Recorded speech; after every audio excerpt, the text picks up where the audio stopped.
आप सभी के हृदय में विराजमान परमात्मा को मेरी राम राम।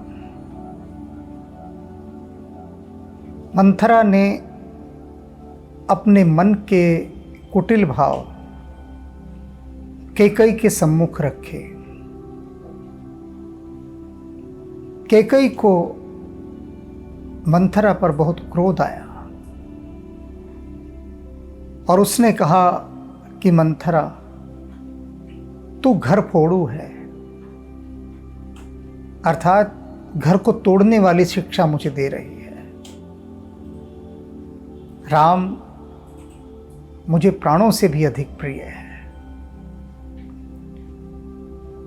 और कितना शुभ अवसर है कि राम का राज्याभिषेक हो रहा है। ऐसे हर्ष के समय को, आनंदोत्सव को तू बुरा समय बता रही है, दुखी हो रही है, विषाद में भर गई है,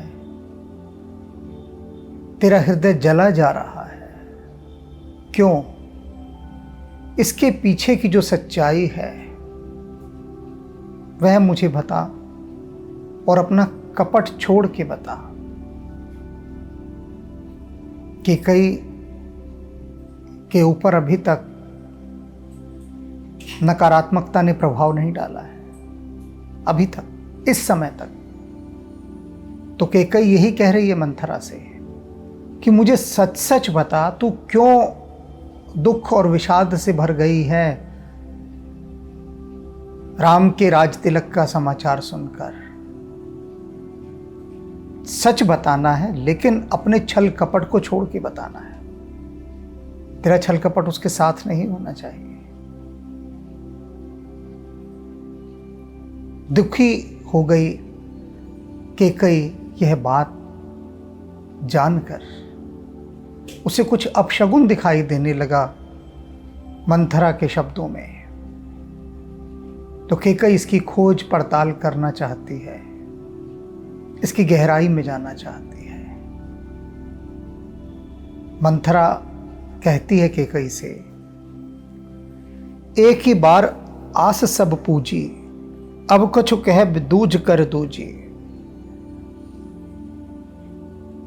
कहती है एक ही बार कहने से मेरी सारी आशाएं पूरी हो गई। मंथरा कह रही है, व्यंग्य कर रही है कि एक बार आस सब पूजी, अब कछु कहब जीभ कर दूजी।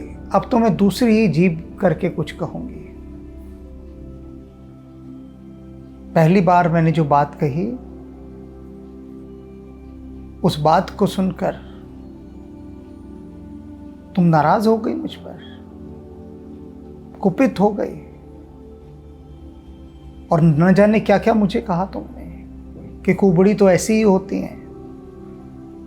तो बस उसी से मेरे को तृप्ति मिल गई, मेरी इच्छा पूरी हो गई। बस तुमने जो मुझे इतनी गालियां बकी, मेरी बात सुनकर इतना मुझे कोसा, अब तो मैं दूसरी जीभ से ही बात करूंगी। अब दूसरी जीभ कौन सी है? यानी दूसरे ढंग से, इस ढंग से नहीं जिस ढंग से मैंने तुमसे अभी बात की थी।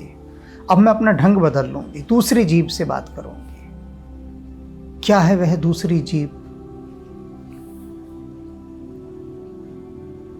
फोरे जोग कपारू अभागा। कहती है कि और मैं तो हूं ही ऐसी। मंथरा अब अपने आप को कोस रही है कि मैं तो हूं ही ऐसी कि मेरा कपाल फोड़ने योग्य है। आप ठीक कह रही हैं कि तेरे अंदर पाप भरा है, मैं इसी योग्य हूं। भले हूं कहते दुख रहू लागा। मेरी अच्छी बात कहने पर भी आपको दुख हुआ। अब वह अपनी भूमिका बना रही है मंथरा, अब उस दूसरी जीभ वाली बात को कहने के लिए कि दूसरी जीभ क्या है। कहती आपने तो मुझे दोष दे दिया इतना,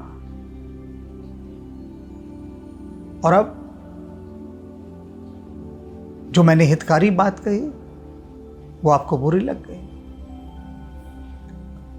कहीं झूठ फुरी बात बनाई, ते प्रिय तुम्ही करहूं मैं माई।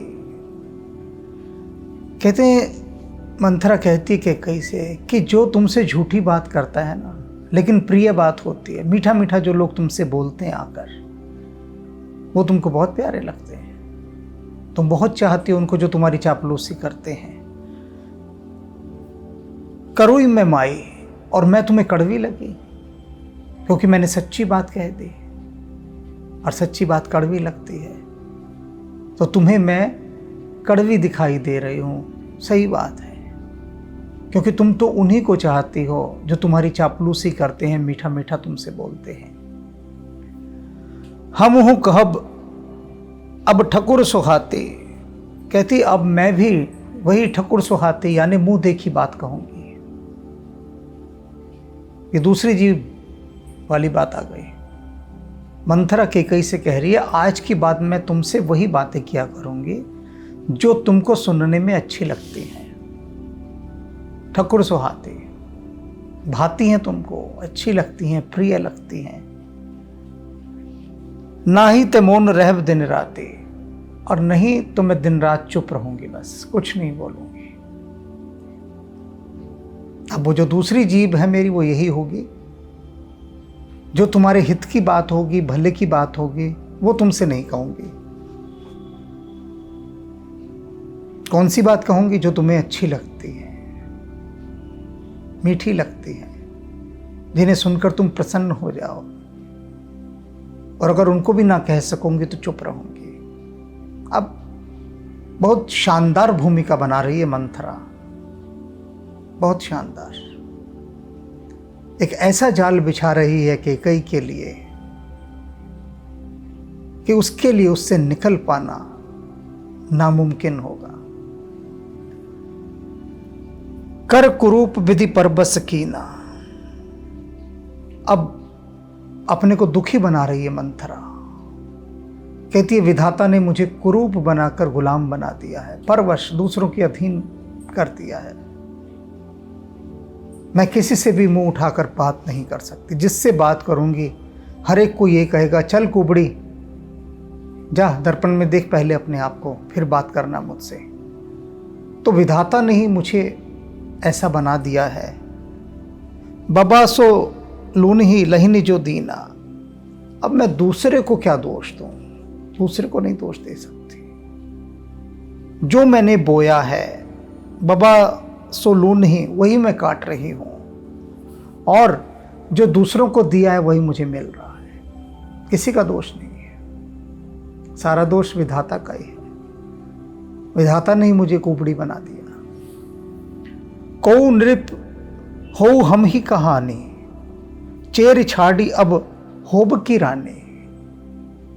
कहती है मंथरा, मुझे क्या फर्क पड़ना है कैकेयी, कोई भी राजा बने अयोध्या का, मुझे तो दासी ही रहना है।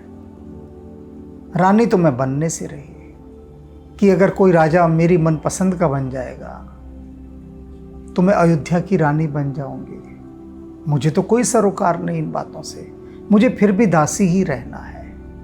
तो मुझे क्या पड़ी है, कुछ भी होता रहे अयोध्या में। मैंने तो तेरे हित का वचन कहना चाहा, तेरा हित साधना चाहा, तुझे कड़वी लगी मेरी बात, तो क्षमा मांगती हूं मैं। जार जोग स्वभाव हमारा, मेरा तो स्वभाव ही दूसरों को जलाने वाला है। मंथरा अब अपने प्रति सहानुभूति पैदा कर रही है कैकेयी के मन में। कहती है, सारी अयोध्या कहती है कि मंथरा जैसी मुंह जली कोई है ही नहीं, तो मेरा तो स्वभाव ही जलाने वाला है। सारा संसार जानता है मैं कैसी कैसी बातें करती हूं कि लोगों के दिल जल जाते हैं। अनभल देख न जाई तुम्हारा, लेकिन तुम्हारा बुरा नहीं देख सकती मैं। सबके लिए बुरी हूं मैं, तुम्हारे लिए बुरी नहीं। तुम्हारा तो हित ही चाहती हूं, क्योंकि मंथरा साथ आई थी कैकेयी के विवाह के बाद, उसके मायके से ही, और उसकी वह विश्वस्त सेविका थी, और हमेशा कैकेयी की वफादार रही है। भरत को दिलो जान से चाहती थी, तो अब वह रूठ रही है थोड़ी और कह रही है कि मैं तो तुम्हारा बुरा नहीं देख सकती, बस संसार के लिए मैं बहुत बुरी हूं, तुम्हारे लिए नहीं। ताते कछुक बात अनुसारी, इसीलिए तुम्हारा भला चाहने के लिए मैंने तुम्हारे भले की कोई बात चलाई थी। जो बात अभी कही थी मैंने ना, तुम्हारे भले के लिए चलाई थी। क्षमी है देवी बड़ चूक हमारी, मुझे क्षमा करो देवी, मुझसे तो बड़ी भारी गलती हो गई, बहुत भूल हो गई, बहुत बड़ी। अब ये ताना मार रही है यहां पर कैकेयी को मंथरा, व्यंग्य के बाण छोड़ रही है कैकेयी के ऊपर कि मैं क्षमा मांगती हूं, बड़ी भूल की, बड़ी गलती की, मैंने तुम्हारे भले की बात कर दी, नहीं करनी चाहिए थी। गूढ़ कपट प्रिय वचन सुनती है अधर बुद्धिरान, कैकेयी ने गहरे कपट से भरे हुए मंथरा के ये प्रिय वचन सुने।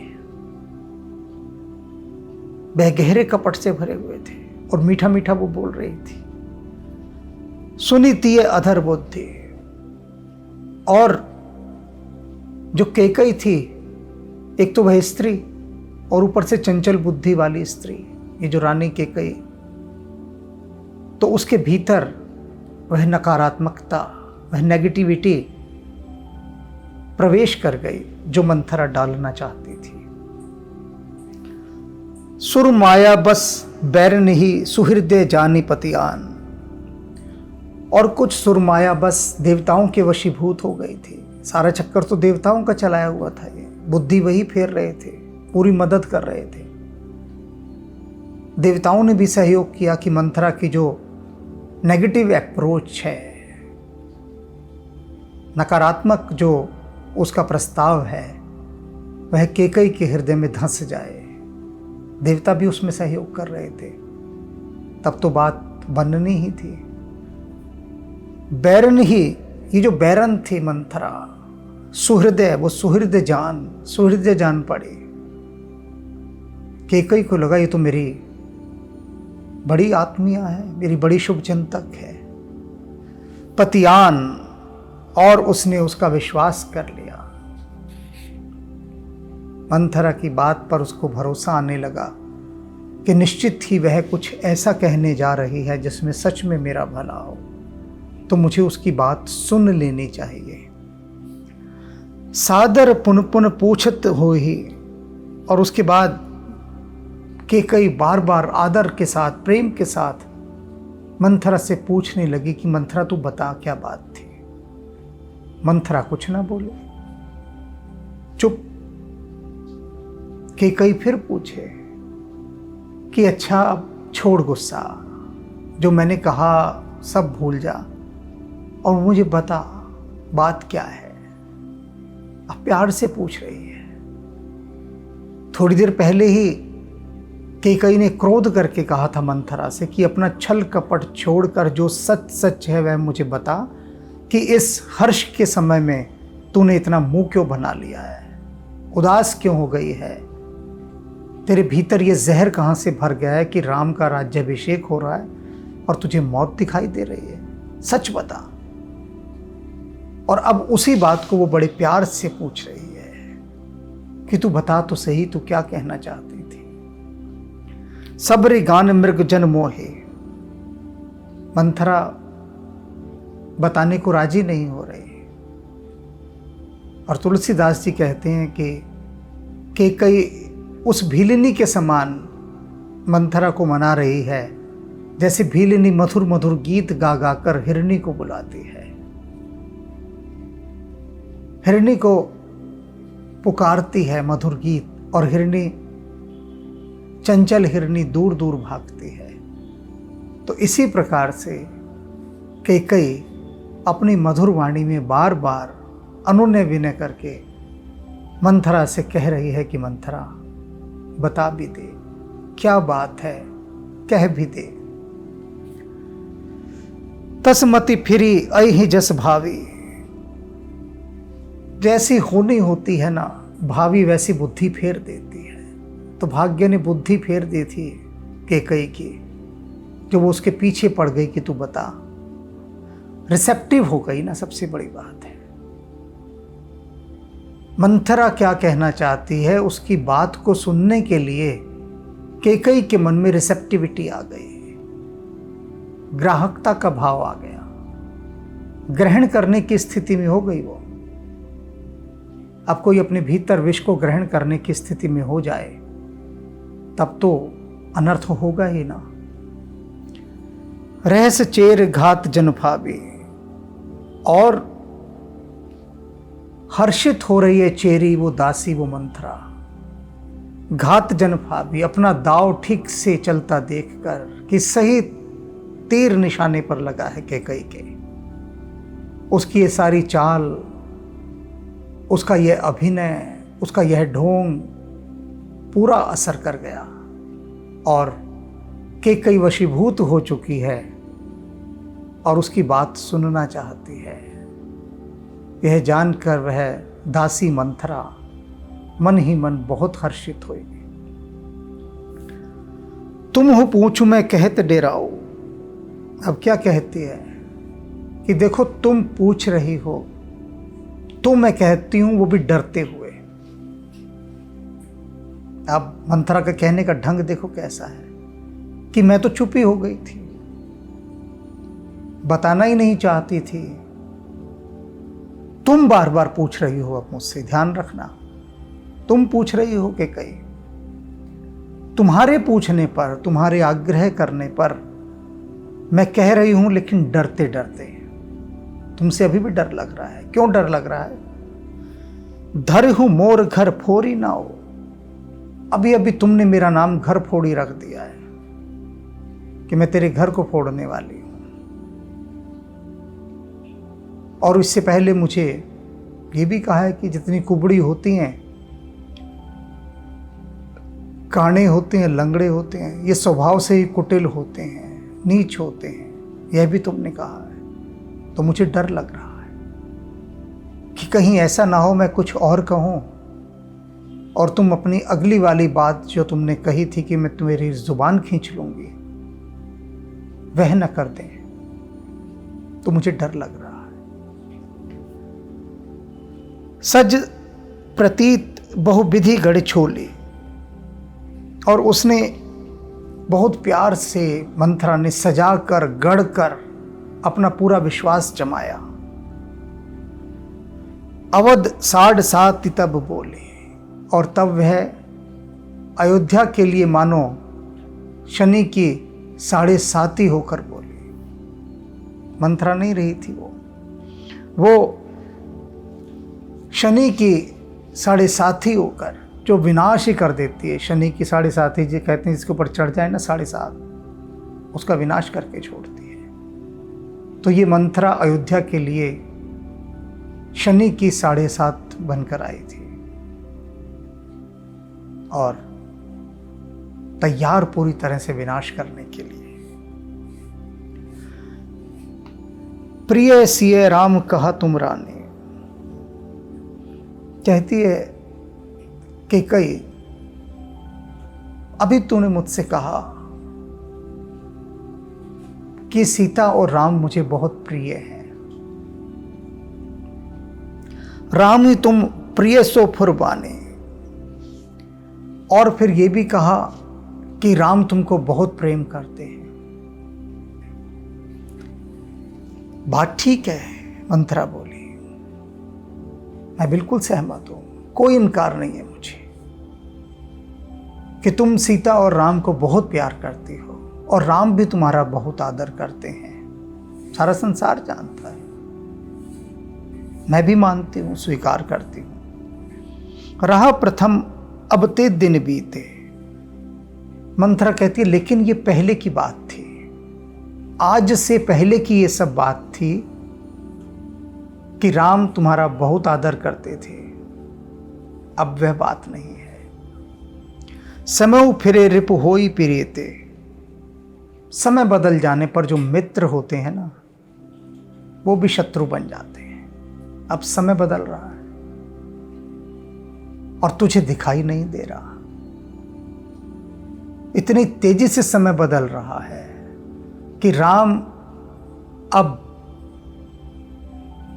तेरे प्रति शत्रुता का व्यवहार करने वाला है। ये दिख नहीं रहा तुझे। अब मंथरा क्या कहती है? भानु कमल कुल पोषण हारा। सूर्य जो है वो कमल के कुल का पोषण करता है। कमल सूर्य को देखकर ही खिलता है। सूर्यास्त के बाद कमल मुरझा जाता है, सिर झुक जाता है उसका। सूर्यास्त से पहले पहले ही कमल खिला रहता है सूरज को देख देख कर। तो मंथरा उदाहरण दे रही है कि वही सूर्य उस कमल के कुल को जला भी देता है अगर उसके पास जल की संपदा ना हो। यदि कमल के नीचे जल ना ठहरा हुआ हो ना, तो वही सूरज जो उसका प्राण देने वाला है वही उसके प्राण लेने वाला भी हो जाता है। तो वही राम जिसको देखकर तुम्हारा मुख खिल जाता है कमल के समान, वही तुम्हें जलाने वाला भी बन जाएगा। देख लेना। जरी तुम्हारी चह सबत उखारी, रूंघों करी उपाय बरबारी। तुम्हारी सोच तुम्हें जड़ से उखाड़ देना चाहती है। बात सोच की कर रही है, लेकिन राम के माध्यम से। राम का नाम नहीं लिया है कहीं पर भी। वो बहुत गहरे परोक्ष में जाकर है, क्योंकि राम के राज्याभिषेक से ही ये सारी स्थितियां उत्पन्न होने वाली है। इसलिए केकई उसे कहती है, केकई से कहती है मंथरा कि देख, अब जो तेरी सौत है ना, वो तेरी जड़ उखाड़ेगी। इसलिए अब तू क्या कर कि कोई ऐसा उपाय कर, अपने चारों तरफ को ऐसी बागुड़ लगा दे, बाड़ लगा दे, सुरक्षा कर ले अपनी, कि वो तेरा नुकसान न कर पाए। अब तुझे छोड़ेगी नहीं। अहंकार से भरी हुई है, मैंने तुझे बता दिया था। और अब उसका अगला लक्ष्य, अगला टारगेट तू है। तेरा विनाश करेगी कौशल्या। मंथरा ये जानती है कि राम को यदि सीधा सीधा माध्यम बना के वह कौशल्या से कुछ, कैकई से कुछ कहेगी, कैकई कभी नहीं मानेगी, क्योंकि राम के प्रति बड़ा प्रेम है।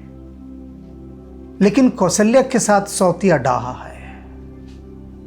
तो कौशल्या का आश्रय लेकर यदि वह कैकई के मन में विष भरती है, तो फिर राम भी उसे अप्रिय लगने लगेगा।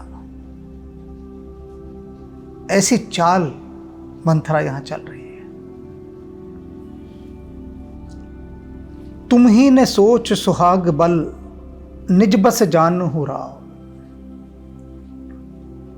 मंथरा कहती है कैकई से, तू क्या समझती है कि तेरे पीछे तेरे सुहाग का बल है, दशरथ का बल है तेरे पीछे? गलत बात अगर तू ऐसा सोचती है तो। निज बस जान हो राव। और तू क्या जानती कि तेरे बस में है राजा? दशरथ तेरी आज्ञाओं का पालन करता है। बहुत बड़ी गलत फहमी में है तू यदि ऐसा सोचती है तो, क्योंकि दशरथ वैसा नहीं है जैसा तुझे दिखाई देता है या जैसा तू उसे मानती है। तो यही मानती है कि दशरथ मुझसे बहुत प्रेम करते हैं, मेरी हर इच्छा पूरी करते हैं, मेरे वश में हैं। और सारे अयोध्यावासी भी यही मानते हैं कि कैकई की बात को दशरथ कभी नहीं टालते। तू दशरथ की सबसे प्रिय रानी है, सब जानते हैं, लेकिन सब गलत जानते हैं। ये मन मलिन,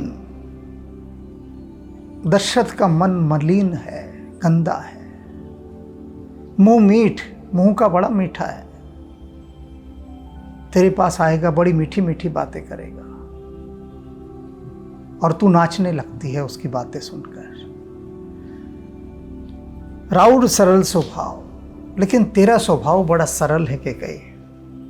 तू किसी का छल कपट देख ही कहां पाती है। तुझे तो बस दशरथ की वो मीठी मीठी बातें, उसका तेरे प्रति इतना आदर भाव, वही सब दिखता है। उसका कुटिल मन तो तू देख ही नहीं पाती, लेकिन मैं देख पाती हूं। चतुर गंभीर राम महतारे, और कहती कि राम की जो माँ है वो तो बहुत ही चतुर है, चालाक है, सबसे ज्यादा चालाक वही है। बीच पाई निज बात सवारी, तुझे खबर भी नहीं लगी और उसने अपनी बात बना ली, अपनी बात संवार ली। तू इधर दशरथ के प्रेम में पड़ी रही कि दशरथ मेरे वश में है, और उधर उसने दशरथ को सहमत कर लिया, एक ही झटके में अपना काम करवा लिया कि राम का राज्याभिषेक करो, और दशरथ मान गए। तू देखती ही रह गई, तुझे पता भी नहीं लगने दिया, और कब तेरे हाथ से निवाला छीन कर वो खा गई। पठय भरत भूप ननि अयरु, राजा ने क्या किया, भरत को बहका फुसलाकर ननिहाल भेज दिया। राम मात मत जानब रौरो, राम की जो माता है ना, यह सब उसी का किया धरा है। उसी ने ही राजा को सब पठाया, सब समझाया। इन सभी के पीछे जो मास्टर माइंड है वो तुम्हारी सौत कौशल्या का है। उसने ही दशरथ से कहा भरत को ननिहाल भेज दो और इधर राम का राज्याभिषेक कर दो।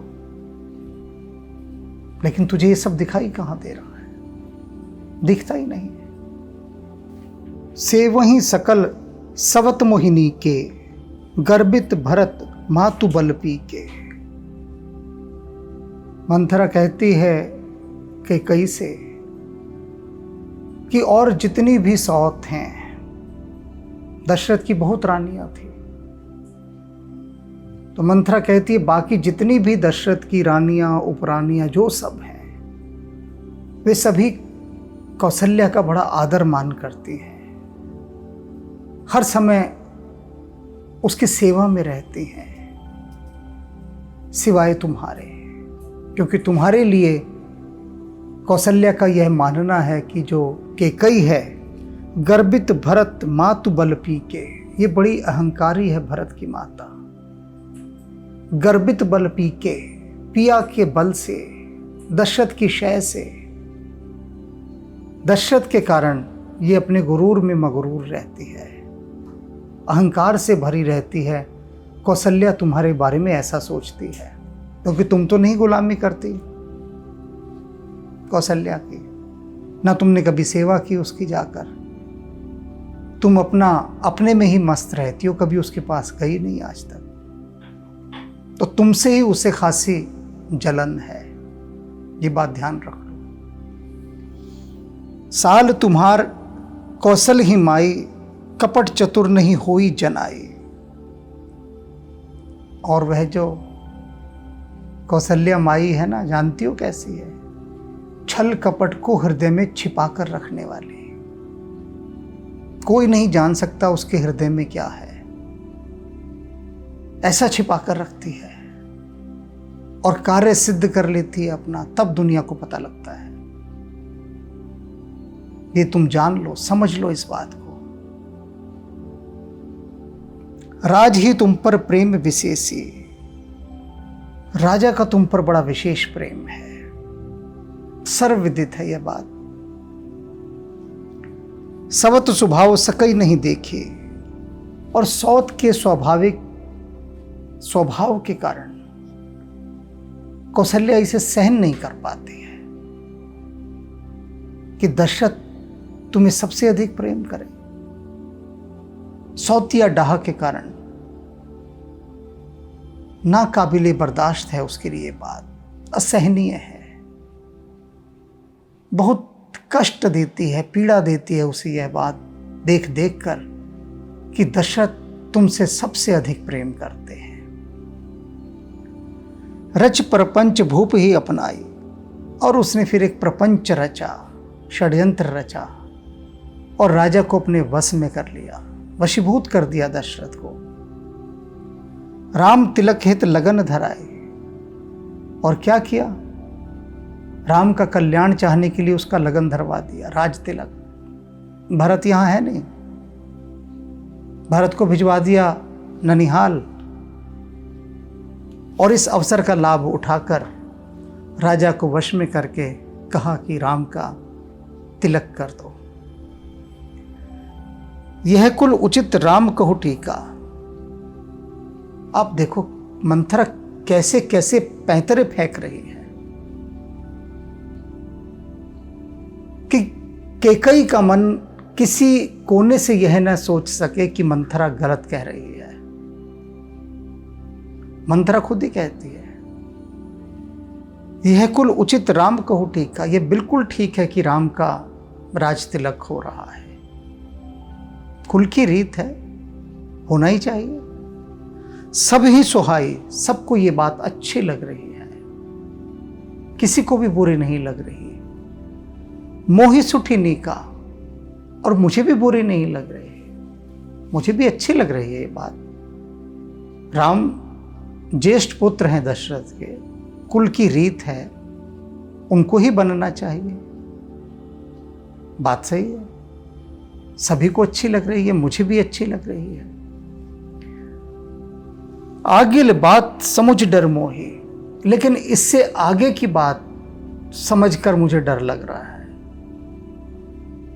यहां तक कोई समस्या नहीं, लेकिन इससे आगे जो हो रहा है, अब जो होगा वो भयानक है। और इसलिए मैं विधाता से ये विनती करती हूं कि जो आगे हमारे साथ होने वाला है उसे पलटकर वो कौशल्या के लिए कर दे, हमारे ऊपर ना करे। देव देव फिरी सो फल ओही, वो जो फल, उल्टा फल हमें मिलने वाला है ना, राम का राज्याभिषेक होने के बाद जो बुरा हमारे साथ होने वाला है, विधाता उसे पलट दे और वह बुरा कौशल्या के साथ हो जाए। यह मैं मना रही हूं। रचपच कोटिक कुटिलपन, कहे सी कपट प्रबोध, कहे से कथा सत सावत के, जेहि विधि बाढ़ विरोध। मंथरा ने अनेक अनेक प्रकार के कुटिल प्रसंगों का आश्रय लिया। जो कभी ना घटने वाली बातें थी वो बातें कही केकई से, और सौतिया डहाकी न जाने कितनी कथाएं उसे सुनाई कि वहां उस सौत ने ये किया, उधर ये किया। देश विदेश की, देश परदेश की न जाने कितनी कथाएं मंथरा ने कह डाली कौशल्या के आगे। और इनका परिणाम क्या हुआ कि कौशल्या के मन में डर बैठने लगा, और मंथरा ने कौशल्या के मन में सौत के प्रति जो विरोध था वो और बढ़ा दिया। अभी तक केकई के मन में कौशल्या के प्रति कोई विरोध नहीं था, लेकिन इसने कह कहकर जहर भर भर के, कान भर भर के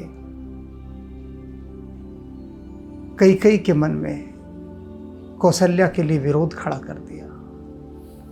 भावी बस प्रतीत उर आए, भाग्य के वशीभूत होकर कैकेयी को मंथरा की बात प्यारी लगने लगी। उसके हृदय में उसकी प्रतीति बैठ गई जो वह बिठाना चाहती थी मंथरा। पूछ रानी पुन शपथ दिवाई, और फिर कैकेयी ने शपथ दिलाकर मंथरा से कहा कि क्या कर सकते हैं, कुछ नहीं कर सकते, तुझे शपथ है, तू छोड़ दे इस बात को, अब जाने दे, कुछ नहीं हो सकता। कैकेयी ने ऐसा कहकर उसे शपथ दिलाई। तो इसकी बात को सुनकर कैकई की यह बात सुनकर, शपथ की बात सुनकर मंथरा बिदक गई और क्या बोलती है, का पूछूं अब तुम हो अब हो न जाना। अभी तक तुम नहीं जान पाई इसका भयानक परिणाम और अभी भी पूछ रही हो कि क्या करूं। हैरान हूं मैं, क्योंकि निज हित अनहित पशु पहचाना। अरे अपना भला बुरा तो जानवर भी समझता है, पशु पहचाना, पशु भी पहचानता है कि क्या मेरे लिए अच्छा है क्या बुरा। क्या तू पशुओं से भी ज्यादा गई बीती हो गई है कि तुझे समझ नहीं आ रही मेरी बात। भय हु पाख दिन सजत समाजो। एक पक्ष हो गया, पूरी अयोध्या सज रही है एक पखवाड़े से, यानी 15 दिन से। मंथरा कह रही है 15 दिन हो गए अयोध्या को सजते सजते दुल्हन की तरह। तुम ही पाई सुधि मोहि सन आजू। राम का राज्याभिषेक होने वाला है, इसका समाचार तुम्हें आज मुझसे मिल रहा है। ये देख लो, देख लो दशरथ तुमसे कितना प्रेम करते हैं। 15 दिन से कोई खोज खबर नहीं तुम्हारी, तुम्हें बताया भी नहीं, छुपा कर रखी गई है तुमसे बात। पूरी अयोध्या जानती है, बस तुम नहीं जानती। और आज मेरे माध्यम से तुम जान पाई हो। अभी भी नहीं समझ पा रही हो कि तुमसे जानबूझकर ये बात छिपाई जा रही है। भरत को ननिहाल भेज दिया। अगर भरत यहां होता तो हो सकता है उसी दिन तुमको खबर लग जाती। भरत तो आता तुम्हारे पास, भरत भी नहीं आया, वो यहां है ही नहीं। तो सब कुछ प्री प्लान्ड है, सारा पूर्व नियोजित, और तुम्हें दिखाई नहीं दे रहा। जो असत्य कछु कहब बनाए। अगर मैंने कुछ झूठ कहा है, बनाकर कहा है, तो विधि देई हमें ही सजाए। तो विधाता मुझे सजा देगा, दंड देगा। अगर मैं झूठ बोल रही हूं, कुछ भी बनाकर कह रही हूं, भगवान मुझे दंड देगा। खाई पहिरे राज तुम्हारे। मैंने तो तुम्हारे राज में खाया पिया है, मैं तुम्हारे राज में जी रही हूं। सत्य कहे नहीं दोष हमारे। सच कहने में मुझे कोई दोष नहीं लगेगा। मैंने जो भी कुछ कहा तुमसे सच कहा, कुछ बना ठना कर नहीं कहा। ऐसा कहा हो तो विधाता मुझे दंड दे। तुम्हारा दिया खाती हूं, तुम्हारा नमक खाती हूं, तुम्हारी नमक हलाली करूंगी। जो तुम्हारे लिए सही है, जो तुम्हारे लिए शुभ है, जो उचित है, वह तुमसे कहूंगी। चाहे वह कितनी कड़वी बात क्यों ना हो, मुझे उसका कोई दोष नहीं लगेगा। रेख खचई कह तू बल भाषे। और यह बात मैं बलपूर्वक रेखा खींच कर कहती हूं। रेखा खींच के कहती हूं, अर्थात वो कह रही है एफिडेविट पे लिख के दे दूं मैं ये बात। रेखा खींच कर कहना, लिखना, यानी कि मैं लिख कर दे दूं ये बात जो मैंने अभी कही है तुमसे। भामिनी भय हो दूध कहीं माखी। कि हे भामिनी, वह समय आने वाला है अब कि तुम दूध में पड़ी मक्खी की तरह निकालकर फेंक दी जाओगी। इस राजमहल में तुम्हारा कोई ठोर ठिकाना नहीं होगा। जो मक्खी दूध में गिर जाती है, क्या उसे कोई दूध में रखता है? फेंक देता है बाहर। इसी तरह से तुमको भी दूध में पड़ी हुई मक्खी के समान कौशल्या अयोध्या से बाहर फेंकवा देगी। देख लेना, ये बात लिख के दे दूं मैं तुमको आज। मंथरा आवेश में आ गई। कैकई को जितना डरा सकती है अब डरा रही, और कहती है कैकई से कि यदि तुम हाथ पैर जोड़ोगी, गिड़गिड़ाओगी भी कौशल्या के आगे कि मुझे महल से बाहर मत फिकवाओ, रहने दो मुझे, पड़ी रहूंगी मैं यहां पर, तो एक शर्त होगी। उस एक शर्त पर तुम पड़ी रह सकती हो महल में। क्या शर्त होगी? जो सुत सहित करहूं से विकाए। जो तुम अपने बेटे के साथ कौशल्या की गुलामी करो, उसकी दासी बनकर रहो, उसकी सेवा करो, तो रह सकती हो। तो घर रहूं न आन उपाय। तो इस घर में रह जा सकता, नहीं तो कोई उपाय नहीं। कोई रास्ता नहीं। अब तुम सोच लो, ये जिंदगी तुम्हें मंजूर है? ऐसा जीवन स्वीकार है? अभी तक तो तुम दशरथ की प्रिय रानी बनकर रही हो, और अब जो समय आने वाला है उसकी शुरुआत होगी राम के राज्याभिषेक से। इधर राम राजा बना, उधर कौशल्या प्रभावशाली हो जाएगी, उसका रुतबा बढ़ जाएगा, प्रतिष्ठा बढ़ जाएगी, कोई उसकी बात नहीं टाल सकेगा, राजा भी नहीं। कौन सा राजा? तेरा पति राजा, दशरथ राजा, वो तो राजा रहेगा नहीं। चलेगी राम की, जो वो कह देगी राम भी नहीं टालेगा। अब कौशल्या ने पहला ही आदेश देना है कि कैकेयी को बाहर फेंकवाओ, दूध में पड़ी मक्खी के समान। कौन रोकेगा? रोकेगा कौन उसे? हाँ, तुम यदि उसकी दासी बनना स्वीकार कर लोगे, उसकी सेवा में रहोगी, उसकी गुलाम बन जाओगी, यही उपाय है सिर्फ यहां रहने का। आप यह मत सोचिएगा, बिल्कुल मत सोचिएगा कि कैकेयी को मंथरा की बात पर विचार नहीं करना चाहिए, बिल्कुल मत सोचिएगा।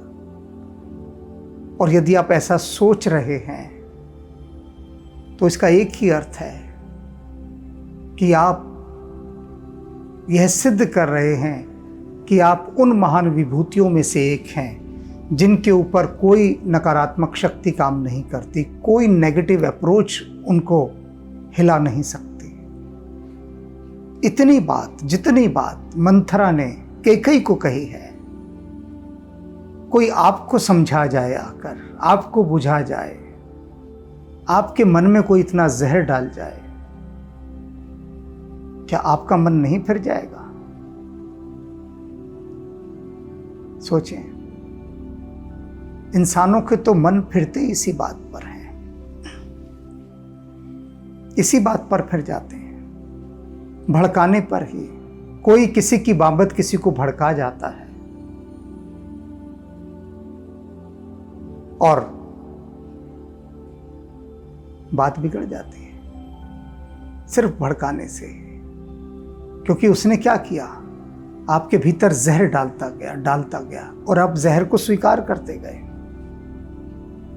इकट्ठा हो गया आपके भीतर जहर, और फिर आप भर जाते हैं दूसरे के प्रति नफरत से, उससे प्रतिशोध लेना आरंभ कर देते हैं, उस व्यक्ति से जिसने आपको ना कुछ बिगाड़ा ना आपसे कुछ कहा। बस एक कोई तीसरा आदमी, कोई थर्ड पर्सन आया, आपके मन में जहर भर दिया किसी के लिए, और बिना कोई जांच पड़ताल किए, बिना कोई पूछताछ किए, आप अपने उसी जहरीले दिल के साथ, विषाक्त मन के साथ आगे के सफर पर चल देते हैं। तो हम भी सब अब इस जहरीले सफर पर चलेंगे। कांटों भरा रास्ता है अब जिस पर चलेंगे। संभल संभल कर चलिएगा, कांटे ना चुभ जाएं। ये सिर्फ चेतावनी के लिए कह रहा हूं। कांटे तो चुभेंगे ही, क्योंकि पग पग पर कांटे बिछे हैं। कहां तक बचिएगा?